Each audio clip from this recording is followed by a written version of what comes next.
ആ ചേട്ടാ, അവനെ കറക്റ്റായിട്ട് പൊക്കണം. അവനെ പൊക്കിയേ പറ്റും. അവിടെ ലഹരി കച്ചവടം ഉണ്ട്, ലഹരി കച്ചവടം.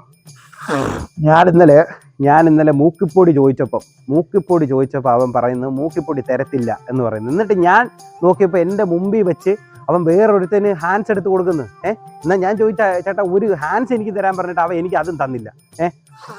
അവൻ സ്ഥിരക്കാർക്കേ കൊടുക്കത്തുള്ളൂ, അവനെ പൊക്കിയേ പറ്റത്തുള്ളൂ. അതിനകത്ത് ഒരു കോംപ്രമൈസും ഇല്ല, അവനെ പൊക്കിയേ പറ്റത്തുള്ളൂ. ആ ശരി, ഞാൻ ഇപ്പൊ വരാം. ഇതോടി നോക്കുന്നേ. എന്താ എനിക്ക് നോക്കിക്കൂടെ? അല്ല എന്തോ പരിപാടി? ലഹരിന്നും തൂഫാനും എന്നൊക്കെ വിളിച്ച് പറയുന്ന കേട്ട്. എന്തുവാ? അതെ, അവിടെ ജംഗ്ഷനിലെ കടയിലുണ്ടല്ലോ വൻ ലഹരി കച്ചവടമാണ്. ലഹരി കച്ചവടം എന്ന് പറഞ്ഞാൽ ലഹരിയുടെ മേളം അവിടെ ഇന്ന് തൂഫാൻ ഓപ്പറേഷൻ അവിടെ. നല്ല പരിപാടിയാ. തൂഫാന്റെ പിറകെ പോകുന്നതൊക്കെ കൊള്ളാം. അതിനു മുമ്പേ ആ വായിരിക്കുന്ന തലാണ എടുത്തേ തുപ്പി കളഞ്ഞിട്ട് പോ. അല്ലെങ്കിൽ തൂഫാൻ എന്ന് പറയുമ്പോഴത്തേക്ക് മുമ്പിൽ നിൽക്കുന്നവന്റെ മോന്തേ പോയി ഇരിക്കും ആ തലയണ കേട്ടോ.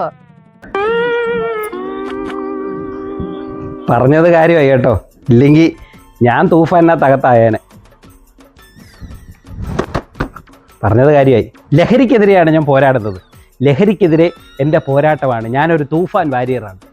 ദാണ്ടെ നിങ്ങൾ കണ്ടില്ലയോ? അപ്പൊ ഇങ്ങനെ ലഹരിക്കെതിരെ പോരാടുന്ന തൂഫാൻ വാരിയേഴ്സിനെ അല്ല നമുക്ക് വേണ്ടുന്നത്. സത്യസന്ധമായിട്ട് ലഹരിക്കെതിരെ പോരാടുന്ന തൂഫാൻ വാരിയേഴ്സിനെയാണ് നമ്മുടെ നാടിന് ആവശ്യം, അല്ലേ? വരും തലമുറകൾ ലഹരിയിൽ നിന്ന് വിമുക്തമാകാൻ വേണ്ടി നമുക്ക് ഒരുമിച്ച് തൂഫാനിന് വേണ്ടി നിൽക്കാം.